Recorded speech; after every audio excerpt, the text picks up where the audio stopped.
Heather Lockett, and this is Lasting Conversations. We have the fabulous Kathy Andio in the house today. Hi, Kathy. Hey, Heather. Well, Kathy is a wearer of many, many wonderful hats, and she is an amazing group facilitator, a fitness instructor. She works with women of a certain age mostly. She does decluttering and organizing, and most recently is really getting into nature walks and forest bathing. So we're going to actually have a beautiful conversation to see how it is all of these things actually tie in together. Sounds good. Sounds good. So, Kathy, we have known each other for quite a few minutes, quite a few years. And I'm going to actually start with a giggle because I was getting ready. And one of my memories is you would come to my house and help me tremendously. And I would mention, oh, you look so great in pink. She says, well, I don't wear pink. I usually don't wear pink. But every single time you'd come wearing pink and say the same thing. And so today I'm thinking, oh, if she shows up wearing pink today, it's hilarious. And you have. A shade of pink. A shade of pink. I still don't have pink though. And it's a beautiful shade of pink. Yes, thank you. So which is very joyful. And so let's just start right there. I think we first met, I was trying to remember because it's been in and out of different groups and stuff. Mm-hmm. And it was a decluttering class, it was an organizing class that you were facilitating for a number of weeks because I was eyeballs deep in a bunch of crapola all over my house and in my room and what turned out to be in my relationships.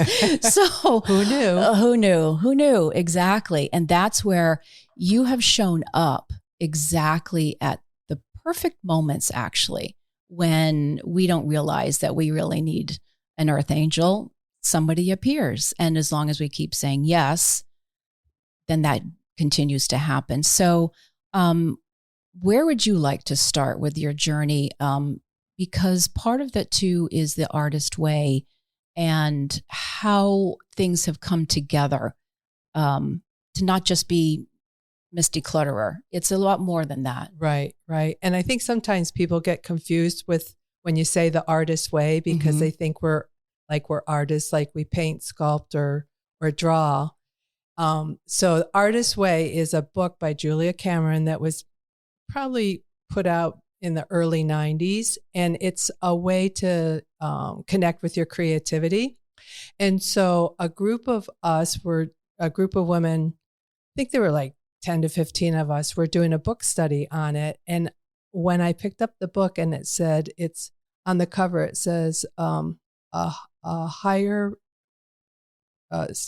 spirituality a spiritual path to higher creativity. Mm-hmm. I'm like, oh, I'm on a spiritual path.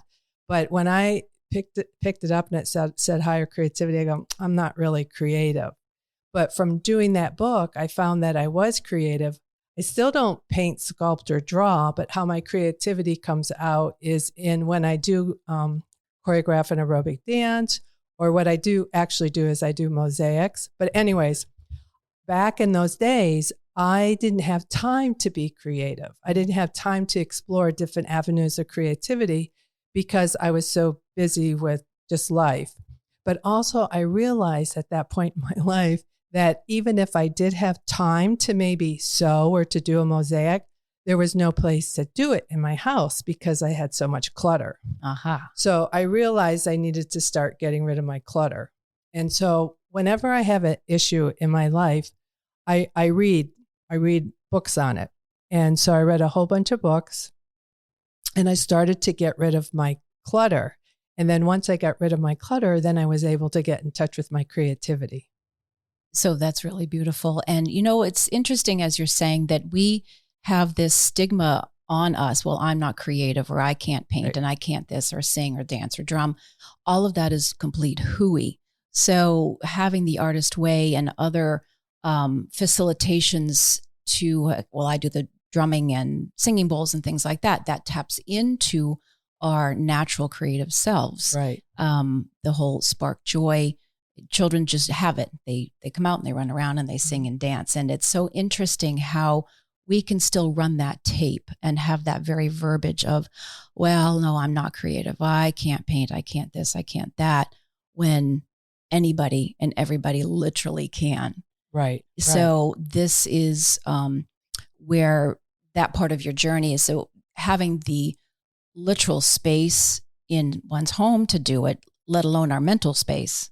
So it's part of our mental space too. Do you want to talk about that a little bit? Yeah. So what I realized too, in addition to using time as an excuse and not being creative. And time is the excuse. Oh, I'm too busy. Well, that's a beautiful excuse. Right. But the other thing is I grew up with parents who were always doing. They were more of a human doing than a human being. Mm-hmm. And I didn't really see them being creative. But what I realized is, so what happened is because I grew up with human doings, I became one, mm-hmm. which manifested in being more or less a workaholic. And so when I started doing the Artist Way, in the beginning, I had a little bit of a hard time because one of the things that they wanted you to do was go on what she calls an artist date, which was basically time that you spent with yourself. And it only had to be for 1 hour a week, not 1 hour a day, just 1 hour a week. And I'm like, I don't have time to do that. That's not productive. I have work to do. And so I remember going on my first artist date was over in a park in North Palm Beach. And I didn't take my journal. I didn't take a book to read because the exercise was you just go and be with yourself. Mm-hmm. You be a human being with yourself. So I went over there and I watched some boats go by, and that took like 5 minutes. I go, oh, I got to get out of here. I couldn't be with me for more than 5 minutes, but that's all changed. I had to keep working at that little by little. I remember my next artist date was watching, back in those days, it was a video, mm-hmm. It was a VCR tape. And I literally had to sit on my hands because usually when I watched a video, I would take time to do iron or mending or something like that. Oh, you would multitask. Oh, all the time. The good old multitasking that was so prevalent in the 90s, as a matter of fact. Right. Let's just take on more than usual. Right. And we'll call that super mom or super person. Yeah. Yeah. That was me. Yeah. And so I literally had to sit on my hands just to, I was laying on the sofa and just watch it because it was just difficult just to be. Mm-hmm.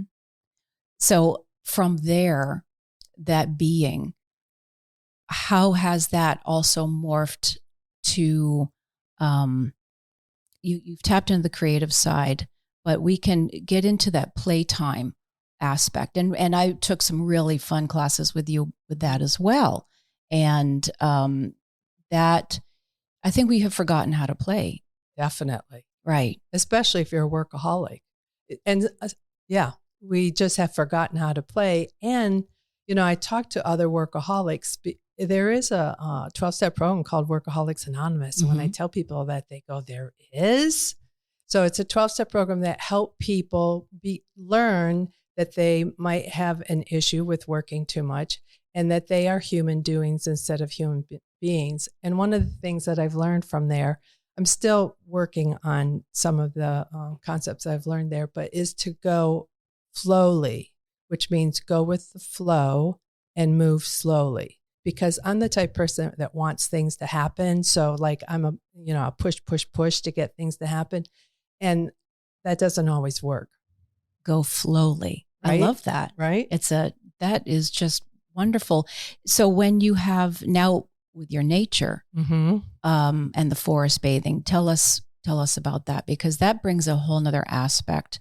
And plus, before we started recording, we were talking about what is nature here. We're here in Florida versus being out in the deep woods of Oregon and other places. So the physicality and that beingness with the local area, I know for myself, is different. I grew up in New England, and so to have a walk in the woods is not the same. And so I have appreciated your quiet Sunday mornings to tap in with the nature that is right here. Go share a lot more about the nature stuff. Right. So what we were talking about before we started the podcast was that how nature is different. And I had just gone to Washington State and Oregon, and there are such beautiful places with deciduous trees, and there's hiking trails. And then you come back here and it's pretty flat and it's hot.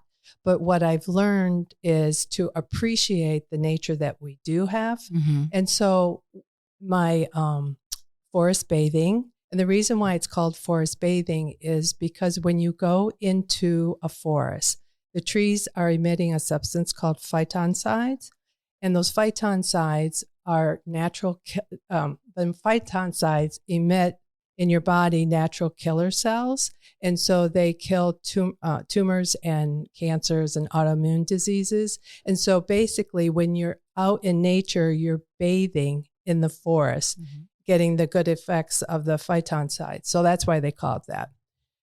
But what I found is it was just such a way for me to be in the present, to be mindful, and to really, really turn into a human being, just being in the forest and not. So I'm a fitness instructor. And when I've talked to a couple of people about what I'm doing now, they go, oh, well, how far are we going to hike? And I go, no, we're not. It's not. I know it's called it can be called a nature therapy walk or forest bathing, but really it's just an experience in nature.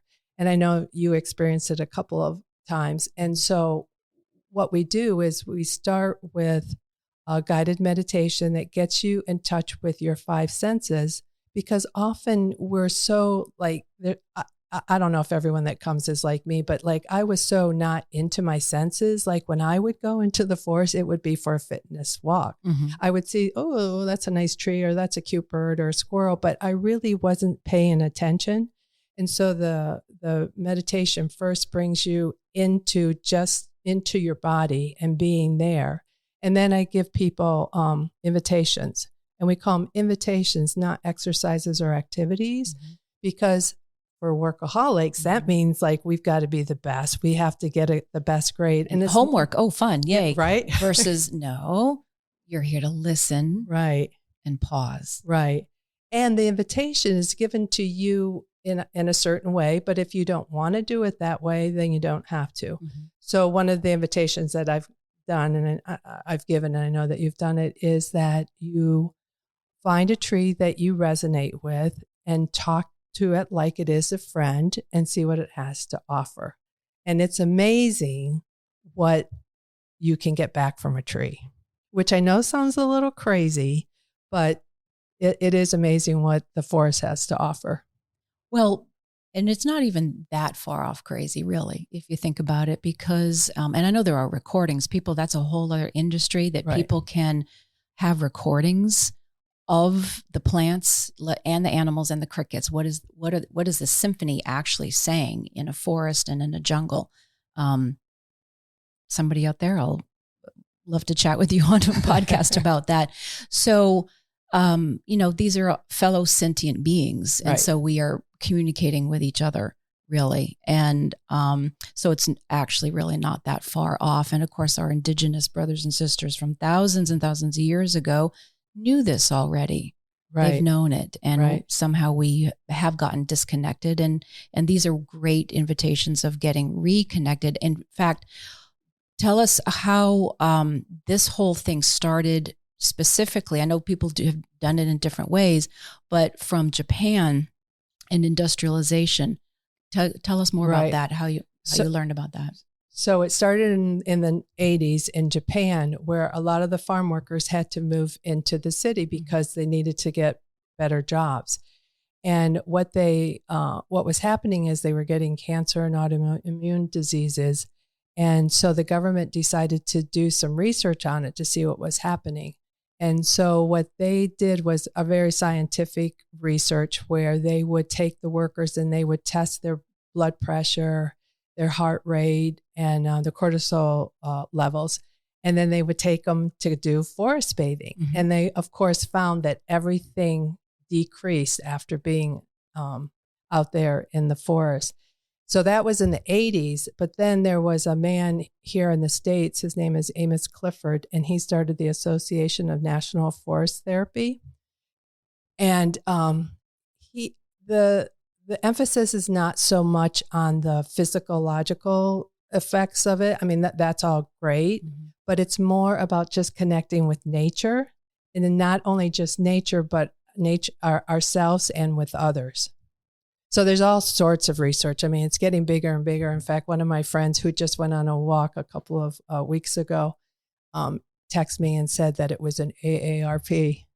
Oh, good. Right? Oh, wow. Cool. Yeah. As one of the benefits or the article was in the AARP. Is one of the benefits of being in being out in the woods, in the forest. Right. Yeah. So it's starting to get more exposure here. You know, in Japan, it's really big, but it's starting to get big here too. Has there been talk of how when people do live in a city, they're in New York or they're in, the middle of Vegas or in high rises all over the world, Taipei, wherever it might be, do they talk about how to have these experiences while you are in a city? Sure. Even like when we went through the training, like here I am in South Florida, but a lot of there were about 30 people that were in my training, and I just completed a couple of weeks ago. Yeah. Some of them were like in Iceland and Sweden, and I'm in a tank top, because we're on Zoom, and they're all bundled up in scarves and hats and stuff like that. So often the trainers would say when they were giving us an invitation so that we could experience, they would just tell us to look at a plant, or look at a video on, a video on YouTube or something. Yeah. So yeah, you can do it that way. And also, you can do them virtually. Like the one of the trainers was in Portugal. She could take me on a forest bathing walk, but I would be here in South Florida. Oh. So yeah, you can do them anywhere. Right. I prefer to go out into the woods because I just can feel it more than looking at a plant, but it is possible. Well, and there's a friend of mine in Alaska, and this is winter here in North America. So there's snow and ice. So, but that is actually spectacular as well. And talk to some snow crystals. They'll talk back to you as well. It's just beautiful. Freezing cold. Because I'm in bare feet. So thank you very much. But there is a time and space, or sitting by a fire, or even having that video of the fireplace and some crackling, whatever can get us out of our monkey minds and out of our usual selves. Running around like a chicken with their head cut off. It's very, it really brings down the stress. That's what people say. Just, when I do the meditation in the beginning, the levels that people were able to bring their stress down it just is amazing. And then once we do the invitation too, I think the cool part is like having a sharing circle and having the people share. It's so interesting. One of the invitations is what's in motion. Mm-hmm. So you just walk as slowly as you can, which was really an experiment for me to like really slow down, like just walk as slowly as you can and see what's in motion. And so we do that for about 5 or 10 minutes, and we come back to the sharing circle, and people shared what was in motion, and everyone had something different. Like I saw dragonflies, and someone said, I didn't see any dragonflies at all. So it's just interesting how people perceive what they see out in the forest. And also those sharing circles, and you end with some tea, and it's just lovely.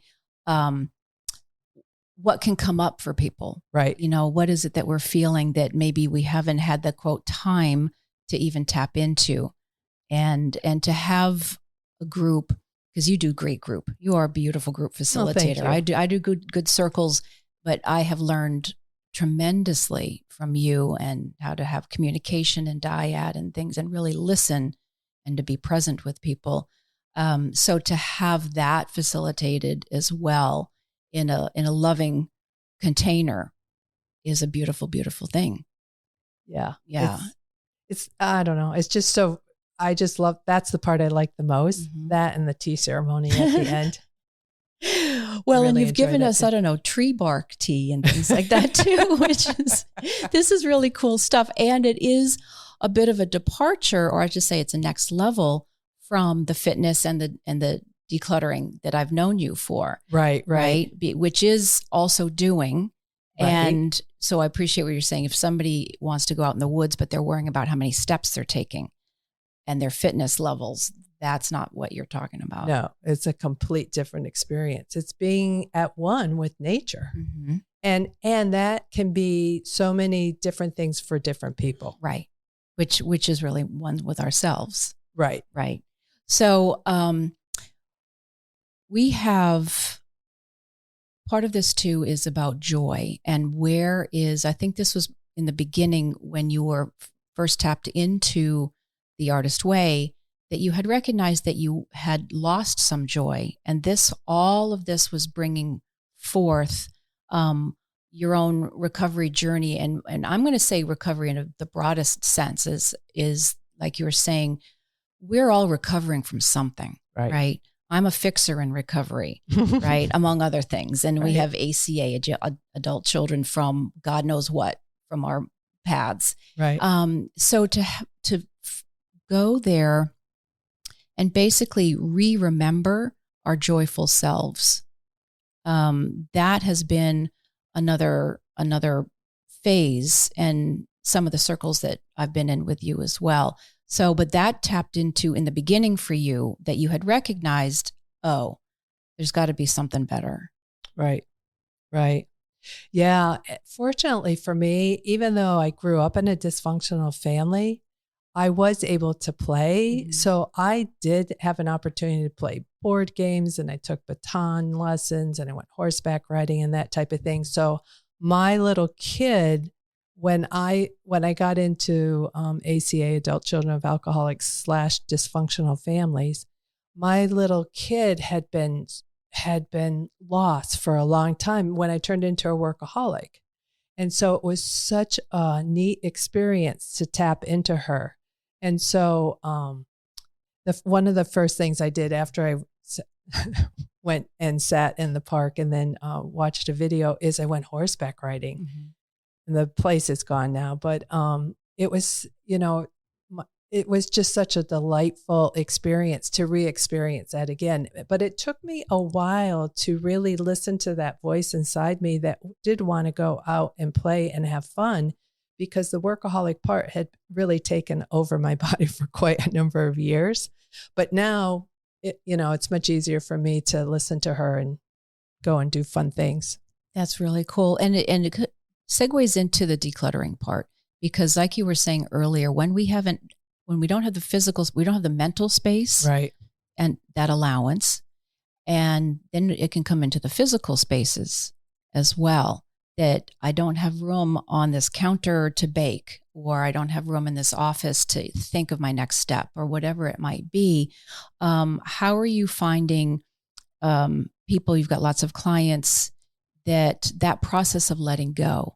Your business is called Let Clutter Go. Right. And so tell us more about that, because it's more than just I'm emptying a drawer. It comes down to that physically, right, but there's actually a lot more to it. Right. There's a lot. It may look like it's just a bunch of clutter on your desk or on your dining room table, but what I've learned is really there's a lot more underneath. And I find it could work one of two ways.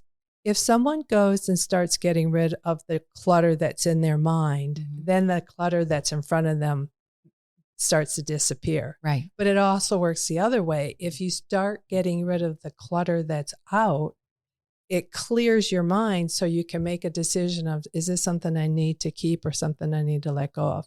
And that's what I have found is the hardest thing when people are trying to let go of clutter is letting it go. Mm-hmm. Like, especially memories. Memorabilia. That's the right? biggest one. Yeah, people have a really hard time with that. But when I go into someone's home and they want me to help them declutter, we don't start there. Mm-hmm. We start with things that are really easy to let go of. And it could be things like, this is not my saying, but the UFOs in your freezer, which are unidentified frozen objects. Things that have been kicking around way too long. Right. And things that people they just put in there and didn't label, so they have no idea what it is. Oh, right. Okay. Right. Yeah. So start getting rid of those, or prescriptions that have expired. Or I always laugh, like, our sock drawers, like we don't really even need that many socks down here, but it's amazing how many people have like a sock, a drawer full of socks that they just never use. I call that the just in case syndrome. Oh, right. And I still have some things, the just in case. Right. And right. I will, a sidebar, I have laughed, and I think I've told you this over the course of time, is just when I've gotten rid of it, maybe a month later, like, oh, do you have the blah, blah? Like, oh man, I had the perfect costume, but it feels better. It feels good to have it gone. Yes. And into somebody else's hands if it's something worthwhile, or just in the trash. And just let it go. Right. And I always give this example that, maybe I've been working with you and you've got rid of 100 things, and that example comes up where you need something and you've gotten rid of it the day before. Right. But that's one thing out of 99 that are gone. Yeah. But often people will say to me, and that's why I don't get rid of anything, because I needed it. But what I find is usually that thing that you got rid of that you need is something you can get at Home Depot. Or that somebody else has it. Well, that too. Right? Does somebody else have, I don't know, a red cape or whatever it is? Right. There's always somebody most likely that has the thing that you need. Right. That you can borrow from. That's right. Right. So go ahead. Yeah. So the letting go part is hard. And the other part, the reason why people have clutter is either they can't let it go or they're having a problem with acquiring too many things, which is a retail therapy. So if they can work on not bringing so much in, then it's not going to be so difficult letting it go. How are you finding these days now that we're a mail order? There's always been mail order, but now we're really a mail order. Right. How are you finding that segue with clients now? It just depends on the client, but I have several clients. Now you don't even have to leave your house. I know, the stuff will come to you. Right. Because this one woman, she goes, will you just help me stop buying stuff? Because I go, well, don't go to the store. She goes, it's not going to the store. It's getting on Amazon that I keep buying things. And it could be any of them, the cute Etsy, anybody. Right. They'll mail it to you. Right. And it's usually people that are creative that have a hard time with not buying stuff, because not only are we creative because we're creative, but we also have creative minds. So we might see something maybe in a thrift store that other people will think is junk, but we'll I could take that home and I could really fix that up. Gee, I don't know how that goes at all, Kathy. No, I've never done that in my entire life. I don't go into those stores anymore. Right. Well, that's, somebody's going to want it someday. Exactly. Yeah, there's that syndrome also. Right. Yeah. So there's a lot about underneath clutter issues for people to get rid of. But, one thing that really helped a lot was Marie Kondo. Not everyone knows who she is, but she's a woman from Japan. And I wonder if she's done Shinrin Yoku or forest bathing, probably. There. But she wrote a book called The Life-Changing Magic of Tidying Up. And one of the things that I thought was revolutionary was to pick up an item and ask yourself if it sparks joy. And I use that a lot with my clients. But I remember this one person saying, but everything sparks joy here. So you have to figure out, this is one thing that I would do with someone that's like that. If everything sparks joy, and let's just say we're doing black pants. So I'll ask her, what's a reasonable amount of black pants that you think you should have? You've got 30 pairs here. What's a reasonable amount? And depending on the person, it could be 20, it could be 10. But I let them decide what the reasonable amount is. And let's just say this person says 10. So what I do is she picks the best 5, and then the other remaining ones we relate it to those best 5, and if it's the 5 are the benchmark, and then if the other ones fit in, fine. If not, then you let them go. But it helps people who can't. If everything sparks joy, then it helps them. Well, I hear you completely. And then the next layer to that is the financial. What is the value? The memory, there's a memory. Right. Or maybe I'll go to a dance and I'll wear that type of thought process. but then a value. Right. And so these days with antiques and things, that's an entire industry that has been in a free fall. And so how do you help your clients with the financial piece? And I know there's there's trash and there's donate and then there's sale, resale. So there's different levels that can be very helpful. You have the different pods to that. Right. Yeah. So often people, when they have something of value that they've spent a lot of money on, they think it still has that value. And the thing that comes to mind is back in our era, when we got married, we got, fine china, silverware things. Yeah. And, the client themselves may not have spent the money on it, but their, someone in their family did.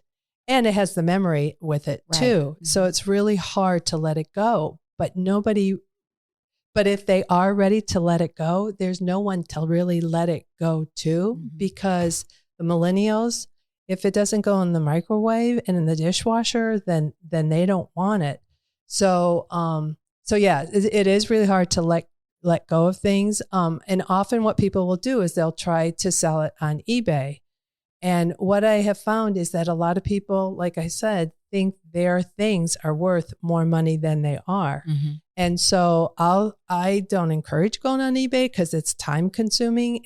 For me, it's easier just to let it go, but I'll always encourage them, try and see what happens. And then, they'll try and they'll see that it's not getting any money, and then it's easier to let it go, because it's hard. So we're going to be entering the new year when we're airing. The holidays have stopped, have completed for the most part. And so there is that jumping into a fresh start feel, usually when it comes to a new year. Do you have any kind of helpful hints? And especially with the things, people were shopping now and then the shopping is done, or maybe there's the trading of things. But a lot of the transition, it's a transitional time. So do you have any thoughts for the folks? And to remember to keep it fun. I want to add that too. And that's how I really, really appreciated when you would come and help me out a number of times in my own household.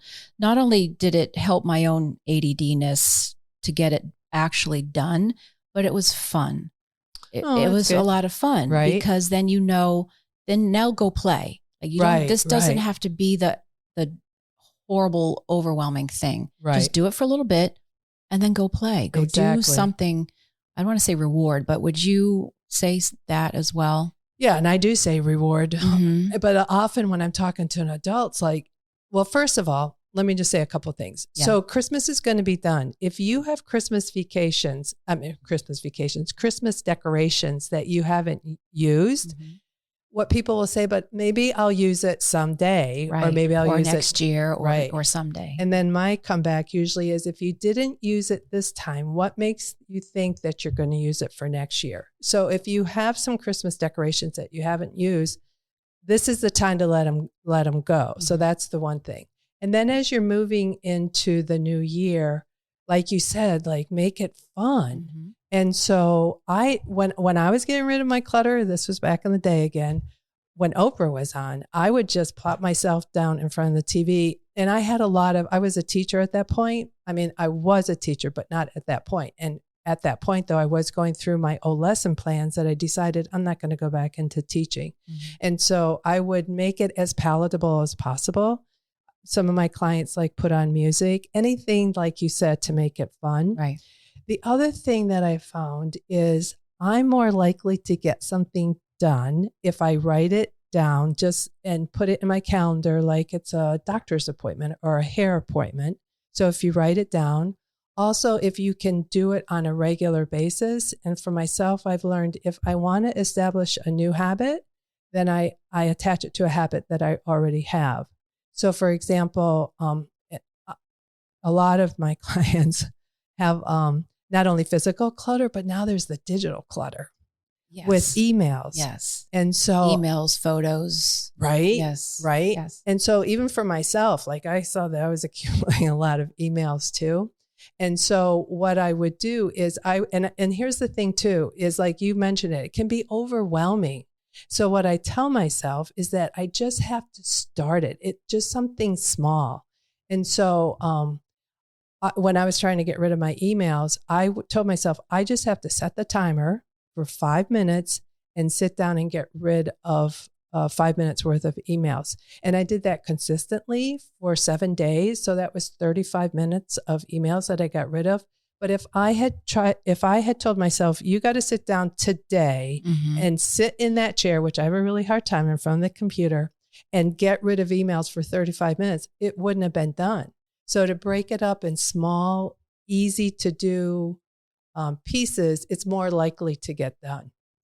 That's a very, very helpful hint. And as you're speaking, I'm also recognizing at some point it's really nice to just get some help, to have somebody come in, even to start with a housekeeper or somebody to come and do the thing, because we're all really, really good at some stuff. And sometimes we're just bad at other things, and that's okay. Right. And to have someone basically pinch hit to say, okay, I can help over here because you're really good over here. And then you kind of create your nice team and help each other out in different ways. Yeah. And so what I hear you saying, but you're not saying it, is to get an accountability partner. And there's that too. Right? 100%. I found that if I have accountability, because if I tell someone I'm going to do something, I'm going to do it. I don't want to come back a week later of not done what I said I was going to do.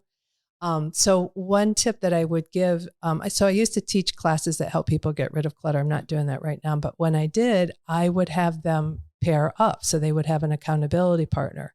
And then when I would give them the tip to bookend with each other, which meant that one partner would call the other partner and say, I'm going to work on my emails. And the other partner would say, I'm going to declutter my pantry. And then they would do it for like 30 minutes. And but they wouldn't even be talking to they could talk to each other, but they didn't have to. But I remember I did this with somebody. We had to like write down all of our expenses, and we just, A, we weren't financial people, and B, we just had a hard time sitting down. But anyways, we were both doing it. She was up in Jupiter. I was down in Palm Beach Gardens. And I was able to sit there and do it because I knew that somebody else was doing it. So it's almost like misery loves company, but it kept me there. And it was so much easier to do it with somebody else. Right. So having, a professional organizer come in and help you, or, a friend. I do encourage people, like, if you're going to get a friend that's non-judgmental. I was just that was a better word. I was going to say is gentle. And gentle. Very gentle. Yeah, because I've seen husbands and wives when they've been in my classes, like, oh my God, and she won't let go of this, and there's no reason to keep it. And, it's hard to work with somebody like that. So you've got to find someone that's non-judgmental. That's a good adjective. Well, because we have that crap in our own head, and then it doesn't help when you have somebody else adding to that fire. Right. So you're both non-judgmental and very, very gentle. And very organized with very nice penmanship. So when you helped with all my files, which again, that's a funny thing, is from when you helped redo my office, hardly anything is in I do still have file cabinets, and I still will like paper things. But so much has gone online. I know. And that's a whole nother art of organizing your digital files. Yes. That's a whole nother thing. Yeah, that's not my specialty. There are other professional organizers that deal with that. But most of my clients, like, I'm in my 60s, most of my clients are like in their 60s and 70s, and we were raised on paper. And so a lot of them still have paper, and I've trained myself to go online. Like, there really is no reason to keep a great article, from a newspaper or something like that, because yes, you're going to clip it out, but what are you going to file it under? And then how are you going to remember that you clipped out that article? So I'll just say, it's so much easier if you need information, if you need a recipe, even, you can just Google, and you don't have to keep any of that paper. It's so true. And as you're speaking, I'm thinking of people listening in of younger generations. Right.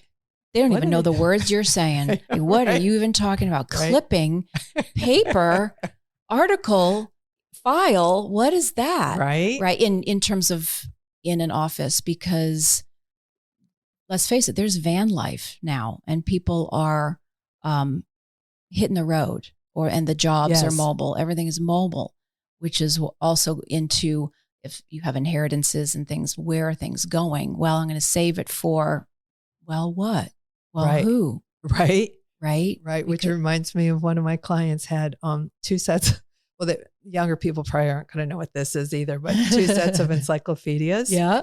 And in talking with her, she was able to let go of one, but she wanted to keep the other set for her grandkids. And, I don't ever make my clients get rid of anything, but I just said, I really don't think your grandkids are going to take the time to sit down and, read an encyclopedia when they can find everything on Google. I don't know if she ever did end up. Which that alone is really interesting, because what was written in those encyclopedias would not be written in today's encyclopedias. Right. Oh, right. Our history keeps morphing and changing and rewriting to include the very information. But I remember those encyclopedias. That was a very big deal. Oh, yeah. To get your family's encyclopedias. And I used to love flipping through those pages. I really did. Well, how about all the research papers that we had to do? And that's where we went for the information. That's true. One thing I was thinking about, like grandparents or parents keeping things for their kids is ask the kids if they want it. Because often the kids will tell you right then that they don't want it. And why keep it and store it and take up room in your home for something that they're not even going to want? Right. Some things are sacred. We have the sacred book box in our house with the kids and the stories. But even that will come a day of, it won't be at my house. It'll be in their homes. Right. But yeah, we have the do not touch. Right. That is not to be repurposed. Right. Yeah. Right. And often when I'm working with a client too, I have to ask them, are you keeping this for your kids or are you keeping it for yourself to remind you of your kids? See? So it can come both ways. Yeah. But one of the tips that I use with them is what's called the limiting container concept. So if you are keeping memories from your kids, you want to get some sort of container for it. Let's just say you're going to keep some things. Like people like to keep, their first outfit that they wore and some socks and that type of thing. But the limiting container concept is that you get a container and what fits in the container is what you get to keep. Just one. Just one. I should say that. Just one. Yes. But I hear you. Exactly. The just one. Right. Because you can keep everything if you want to. Right. But the limiting container will help you prioritize. Like, what is the most important? And this is what I'll ask a client. What is the best memory you have of these 50 drawings of your kids? Which one is most represents them? Because you can't keep 50. And usually the kids don't want it. It's the mom or the dad that wants it. Right. Well, I appreciate there was a sentence you said within all that is keeping the memory of that time, of that childhood, which is, I think that really goes back into why do people hold on to things anyway? Right. Or even clutter for that matter. Right. It's you're holding on to something and control or whatever it is. Exactly. Yeah. Yeah. And it is the memory. I remember working with a client. She had lost her daughter. I think her daughter was 16 or 17 in a horseback riding accident. And now it's like, I think that it was 16 when it happened. And now it's 17 years later. And the client had what do you call those things that you put at the end of your bed? It's full of chest? A chest, but a trunk. Yeah. Yep. Full of her memories. And she was ready to let him go. And so there were a lot of certificates that the child had won and stuff like that. And she had just come to the point that she was ready to let it go. And I remember her sending me a text after we had worked. And she goes, thank you so much for helping me. Because what I get too is when people are going through that process, they want to share it with someone. So I was able to hold the space. I didn't know her daughter, but I was able to hold the space so that she could talk about her and then let the things go. She didn't let everything go, but she let just about everything go. But she goes, you know what? I don't need to have the thing because I have the memory in my heart of her. I thought that was so, right? There it is. Wow. Yeah. That's really, really Yeah. beautiful. I did that a couple of times. I know there was another woman, it was a widow. And same thing, like a lot of certificates that people get throughout their life or whatever. But she was just at that stage where she was ready to move on. But again, I held the space as she, picked something up and explained to me why her husband had gotten it. But then she was ready to let it go. So it's really nice to see that happen. And then they're like so happy when they turn around and there's a big empty space where all those things were. And the other thing too is not so much maybe memorabilia, but people are so much more willing to give away their things when they know somebody else can use it. Oh, 100%. It just like gives them such a good feeling like, oh my gosh, I don't need, whatever. Right. I got my whatever out of it. I want to turn it over to somebody else. And there's a really good resource called Resource Depot. Oh, I love Resource Depot. Right? Where started way back just for teachers and schools to repurpose used or anything, but scissors and glue sticks and things like that. But now it's morphed into the most incredible place. Right. Yeah. Right. And it's but people. So a lot of the people I work with are, of course, creative, and so maybe they decided they're not going to do beading anymore. They're not going to be painting or whatever. So I encourage them to give it to Resource Depot. So then teachers can go there, but it's also now open to the general public. Right. So artists can go in there and get things so much less expensive than, if you have to go to a regular store. Right. Well, no, right now they're doing Christmas decorations and stuff. There's a lot of were you just really there? cool. I was just there. Well, they were closed the day that I went in, but I get their email. And so I love their logo is part of an infinity sign, really. Right. And so we get to move things on and it can get repurposed and it goes elsewhere. Organizations, nationwide organizations like Dress for Success, all those types of places where someone else can literally utilize what's kicking around somebody's closet. Exactly. Yeah. Exactly. And I was fortunate to find, because I do mosaics. When I went there the other day, I found a bunch of tile, which is hard to find colorful tile because now all the tile is, because in the home's plain. Yeah, it's all. Yeah. So I'm sure someone was cleaning out their closet and donated it. And so I was able to pick up for half of a recycle bin. I think it was, I don't know, $3.50 or $5 or something. Maybe it was $5, but it's well worth it. Right. And it doesn't go in the dump. It doesn't go in the dump, and it sparks joy and creativity and turns into art or something, a nice planter or something nice and functional and playful. Right. Because ultimately that is the infinite thing, is getting us back into joy. Exactly. What is sparking joy? I suppose for your other story, the healthier joy, a gallon of ice cream gives me joy too, until it does not. So that is part of the process of being mindful and recognizing to what something may not be actually joyful anymore. It's just now a mindless habit. Yep.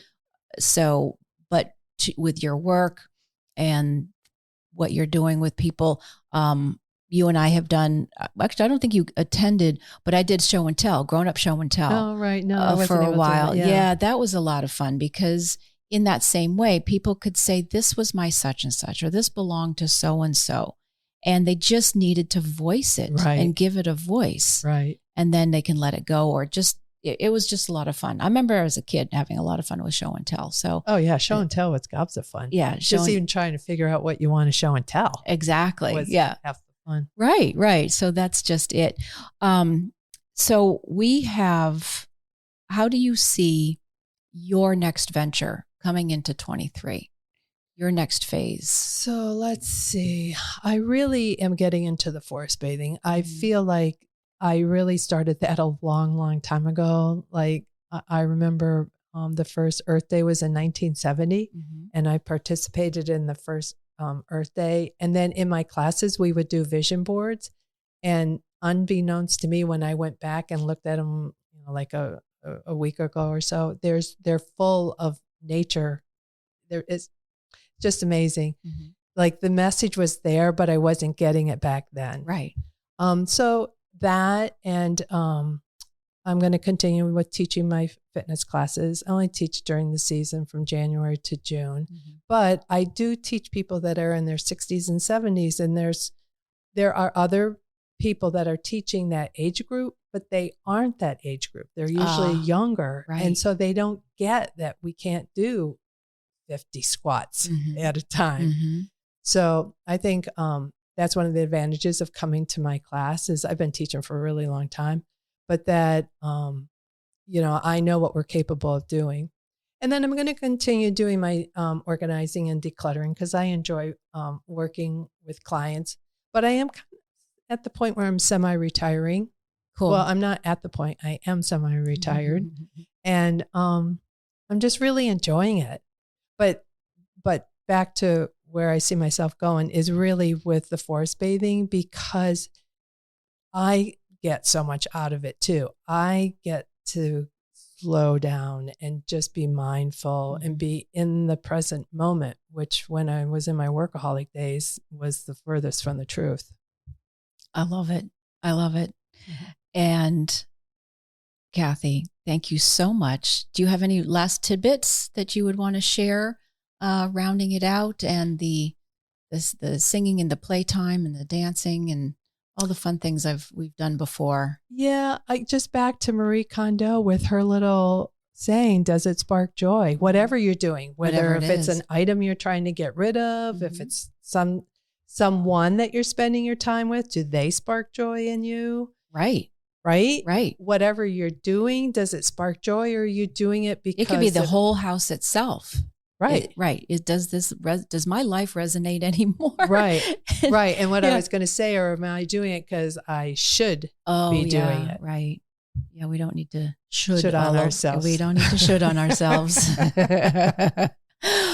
Heather, this was really enjoyable. I really appreciate you asking me to Kathy. come over. Yeah. Well, I'm so glad that we're here, and cheers, everybody. Happy New Year and happy holidays. And thank you for listening. Please be sure to like, follow, review, and share this podcast. And if you'd like to be part of the conversations, send emails to podcasts@lastingconversations.com and follow us on Facebook. This is Lasting Conversations. We get to the heart of everything.